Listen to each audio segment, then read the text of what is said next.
Chief Knowledge Officer for T3Live.com. You don't become a great trader by watching videos and taking courses. You become a great trader through live screen time. Accelerate that learning curve by tapping into the experience of seasoned professionals. Currently, we're offering 5-day free trials to each of our 4 mentoring rooms. In the mentoring rooms, we teach our strategies in the context of the live market. To sign up for a free trial, go to the T3 Live education page, fill out the form, and get started when the next trading session begins. We hope to see you in one of our mentoring rooms.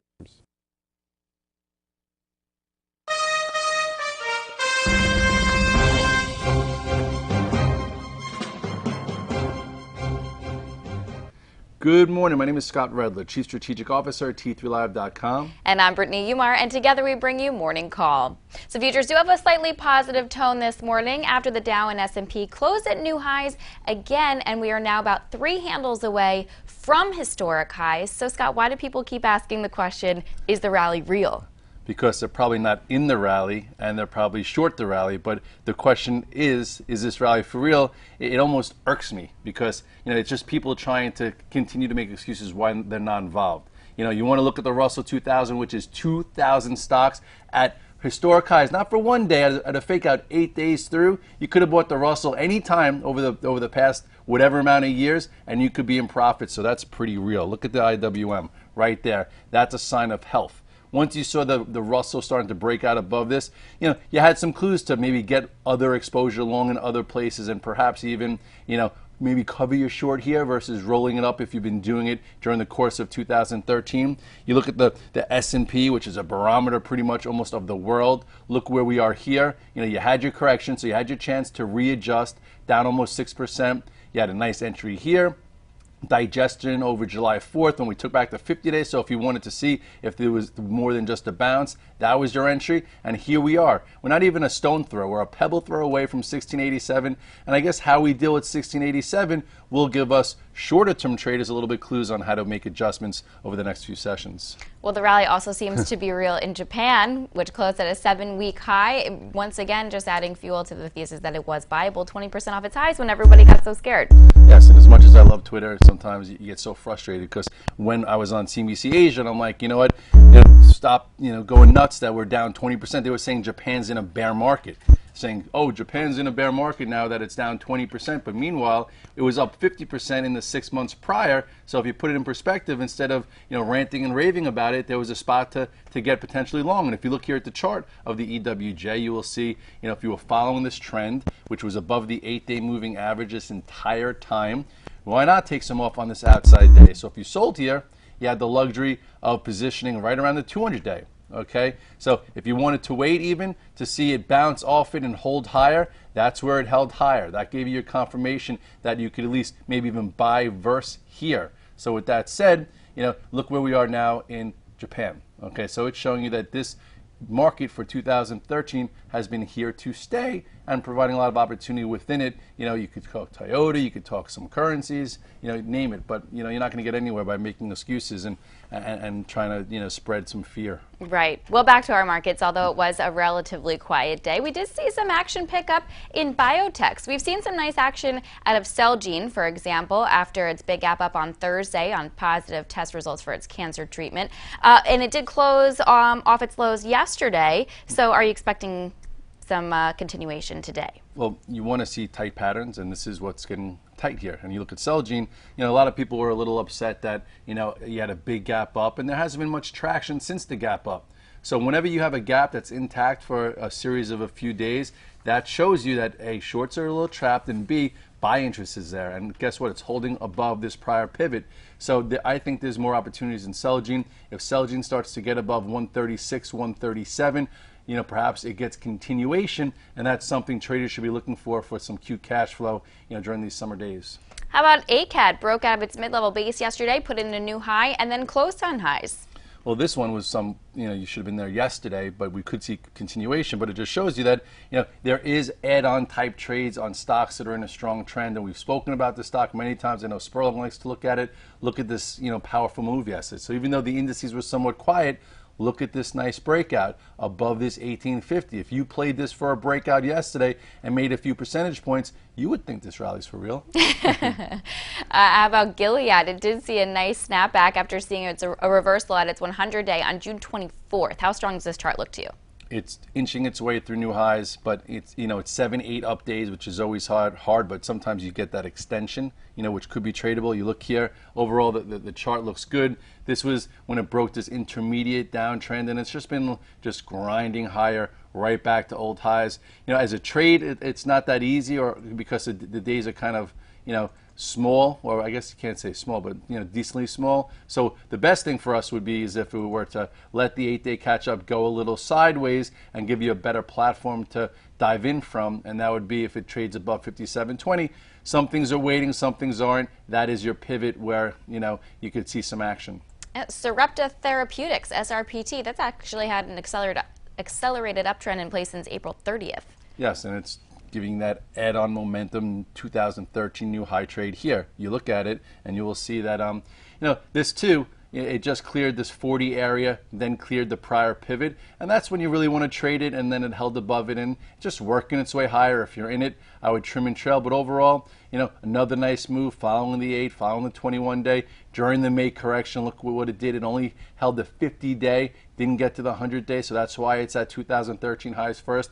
It showed relative strength, so I would stay with it, and again, but there's no tradable setup there, so it's just something you either trim and trail or try and buy on those moving averages. Now, Vertex Pharmaceuticals just had a couple potent days up, but it did see some digestion yesterday, perhaps gearing up for higher prices. Well, let's take a quick look. This actually looks a little bit tighter, right? This is, a big gap that's held now for almost 3 months. So that's showing you that the buy interest is there. That's a professional gap. We talk about it in our swing trader education classes, how you could buy versus that. So here's the last opportunity you had there. This was an entry perhaps around 83, and now it's hovering in front of this prior pivot, which stands around 87.47. I'd love to see another inside day here, which would digest the move, let the moving averages catch up, and then above this area, you can get some cash flow for some tactical moves into 2013 highs. All right, coming up, we're going to go in the trenches with stocks reporting earnings today and tomorrow. But first, quick commercial break. We'll be right back. I'm Mark Sperling, Director of Trading with T3 Trading Group and contributor to T3 Live. Do you trade on your own, but you wish you enjoyed the benefits of a large trading floor? With the T3 Live virtual trading floor, we deliver that experience to you on your computer. On the VTF, you can follow the long and short positions of experienced professional traders like myself, Scott Redler, and others, and listen to our live radio stations as we navigate the markets. In addition, you get the added value of a large community of sophisticated and like-minded traders. Your membership to the virtual trading floor also includes access to our 2 very popular newsletter products, Off the Charts and the Price Point Sheet at no additional cost. In my opinion, joining the room will be the best trading decision you will ever make. I would like to invite you to begin your membership with a 7-day free trial.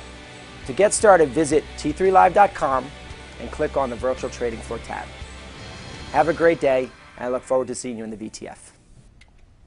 We're back and going in the trenches with stocks reporting earnings today and tomorrow. Let's start with the big name reporting after the close today, Yahoo. And of course, this is part of Scott's 2013 thesis. It's already beyond all of its targets, and it seems like expectations are pretty high for earnings. Yes, and during earnings, you need to figure out where the stock has been and where it's trading in its range in order to figure out if there's any kind of opportunity thereafter. So now with Yahoo, I'm going to read right from the sheet just to show you, just so you write down. You can get it off of a lot of different sites. They're looking for 30 cents, okay, on $1.8 billion in revenues. But the real thing you have to look at here is the actual price pattern. Look where it is. Okay, so if Yahoo is trading down here, all it probably would have to do is beat by a little bit, and you'd probably get a reflex move. But with Yahoo trading right above or right near 2013 highs of 27.5, it's going to have to beat that report and probably even guide up or be very, very, very, did I say very? You said very. Okay, very positive on the call, in order to continue. So at this point, after the huge move we've seen, and after getting above a lot of my targets, which were right around here, I'd just be a little careful. I'm not going to go into this call long or short, but if I heard a great call or a great number and it traded above 27.5, you could see another squeeze. But if it's in line, it's probably going to trade off, and I would know where support is, and that's right around these moving averages, a little bit closer to 26-ish. Also reporting after the close today is Intel, where expectations are a little bit different. We have average EPS estimate for 39 cents on revenue of about $12.8 billion. So being as it seems as it's priced a little bit differently, if we even get some kind of small beat, maybe we could see the stock go up. Oh, if it gets a small beat, I think it does go up. I think almost even if it just meets and doesn't guide down, because everyone's saying how the the PC industry is dead, it'll be a surprise and it could act well. You look at the chart here and you will see, this is where the 2013 high is. Okay, that's around 26. Right now it's trading at 24. Pretty much near the 200-day. So that tells me if anything that's like underperforming right now, people are worried that it's going to miss. So if it doesn't miss and it meets and it's somewhat optimistic in the call, I would think you could see 25, 26. If they do miss and they guide lower, look at this last pivot here around 22.64 to see if you could trade against that. Well, turning to Wednesday, we'll have eBay after the close, where analysts are expecting eBay to report earnings of 54 cents per share, and that's up 4% from where it reported a year ago, which was 52 cents per share. So what are you expecting from eBay? This one, it's not as extended, as Yahoo, because, Yahoo just makes highs and it's been trending all year. eBay at least has been in this channel, which it is in the upper end of the channel. So if you look here at eBay, it still hasn't really made a significant move since, February. So here is the channel. Okay, so with that said, from 50 to 56 is the size of the channel, and it's been up here 4 times. So here we are. Again, if it were down here, okay, I would say all it really needs to do is meet, maybe beat a little bit, and then you'd have a nice result. Here, eBay is going to have to beat and probably guide higher in order to clear this resistance. And if it does, I think finally it gets a sustained move. So your pivot here, resistance, which levels do work after hours, is 57 to 57. Or to 58. So 57, 58 is your big resistance. So, maybe digestion today. If it beats and guides up, it takes that out. I would go with it after hours. If it's in line, it's probably just going to need a little bit of time. And then inline support is right around 55. And then below that is, 54. So whenever you're trading earnings, you go in there armed with your levels. And this would be support 1, 2, and 3. And here's pivot resistance. IBM also reports after the close on Wednesday. The average analyst is expecting revenues to shrink 1.6%, but EPS to grow about 7.4%. So would you say this is a similar case to Intel, where if we just meet or slightly beat, it'll be in good shape? I think it holds in there. Yeah. Well, if it slightly beats, it's probably going to have a nice move because this is hovering on the lower end of the range. I think that they could be in trouble a little bit this year. I talked about in 2013 that this shouldn't be something you try and ride, that could be a little faulty, and it's been one of the stocks that really hasn't participated. Not because I said so, just because I get lucky every now and then. But if you look here, here's IBM. Look at this big support, going across. Okay, which it's been holding. It's held it many times. Actually, it's really 185 to 188. Okay, look at resistance up here at 215 and then 210 and then in the middle here. So it's trading at the bottom end in this lower pivot. So, the street's really not expecting much. I think they're expecting a miss, But so if it's in line, it probably doesn't break this area. But if they do miss and guide lower, I think that, there are some setting up that it breaks this and you could see it move down to 175 or 160. Gun to head, I'd rather have a put spread on than a call spread, but, there are a lot of IBM fans out there, but I'm just going to wait and see the report and react after, because if it is negative, they guide lower and it stays below this 188, that could be a meaty short. If they do beat, maybe you try and jump in for a long for it to then get back into this range. But ultimately, this one is not pricing in perfection, it's pricing in a miss. All right. Well, how about SanDisk, where expectations have been growing for its earnings? Analysts over the past 3 months have risen their consensus estimate from 80 cents to its current projection of earnings of 88 cents. Okay, and the chart is showing it. So the earning estimates have been going up with the stock, so people are optimistic about this. So this also, if you look where it is, it's not exactly at highs, but it's set up really nice. It's nice and consolidated. So if they do beat and guide up, here's your pivot for it to trade above, which is about 64. So this is pricing in a very good report, and I think money is trying to position for a move higher. If they're in line, it probably doesn't take it out. If they miss, I think people will be surprised, and you can see it move down to the 50-day or the 100 or the 200-day. Actually, this is the 100-day there. So, this one is towards the upper end, and I think the chart is saying that it should be okay. All right, well, hopefully that helps you head into earnings with some of these names with a little bit of a playbook. Let's shake off earnings now and do some quick hits. Ready, Scott? Sure am. All right, let's talk Boston Scientific, which after a nice 3-day move saw some healthy digestion above the 8-day yesterday. So where might we get a breakout? 975 or above, you could be a buyer. Look, he's a pro. How about MGM, which had another potent move up yesterday and closed on highs? Yes, this one I like a lot. I think there are two setups here. One on a shorter term basis and another on a longer term basis. You look here, I'll go to the chart. MGM, you know, I play this from time to time when I'm in multiple positions, and last really good breakout was right here, okay, when it was above 13. Then you had that shakeout retest, and then since then, you know, it went back to highs with power, digested, woke up yesterday. So above 1590, 1595 it can go. What's really exciting about this is the weekly chart. You know, look where this came from, look where it is. This is a long channel. So if it were to start breaking above this 16 for the first time in a while, you know, you could see a sustained move. It might not do the sustained move until after earnings, just to make sure they're out of the way. But, you know, this kind of reminds me a little bit of that chart of Yahoo that I picked out way back when it had a break above 1660. You know, here, you're talking multiple years. It's been trading between this range. So maybe it's under enough accumulation for a real breakout. So I would, you know, put this in the drawer, which we've said a few times this year. Right. Well, we often talk about Tesla as a stock showing relative strength, but yesterday it actually showed relative weakness, and it closed on lows. So should we be bracing for a further pullback? Well, you know, every now and then a stock's got to take a breather. And right. Actually, I made my day yesterday. Oh, actually, shorting Netflix and this. So it just shows you that you could be cute and entries and exits matter. So yesterday, you know, we came in, we were overbought. The leaders were up 5-6 days in a row. And with this one, you know, the futures continued, and it opened up 3, and then it was only up $1. Showed some relative weakness. So I said to myself, you know what? It could be time for a bit of a rest. You know, so you look at the chart and you'll see obviously much more money made to the long side here, but every now and then you had a small outside day that led to a consolidation, small outside day that led to a consolidation, but ultimately it's held the 21 day, but it's touched it a few times. So look how extended it is from it. Okay, and then look where the 8 day is. So I would love to see a move to the 8 day. Yesterday you had a small outside day. You know, I didn't go home shorted because, you know, I wasn't here the rest of the day. But anyway, you know, you could have shorted it, added to it when it broke back below 129.94, or even just trimmed some of you long saying, oh, this is a bit of an exhaustion gap. So I wouldn't be surprised to see it move down to 123 or 123. I'll look to see if there's a reversal viable pattern. And I think if you're made money, you know, in a cute short, make sure that you take your money, because sometimes a cute short could make you feel ugly. If you outstay your welcome. Ba-dum-bum. Yeah.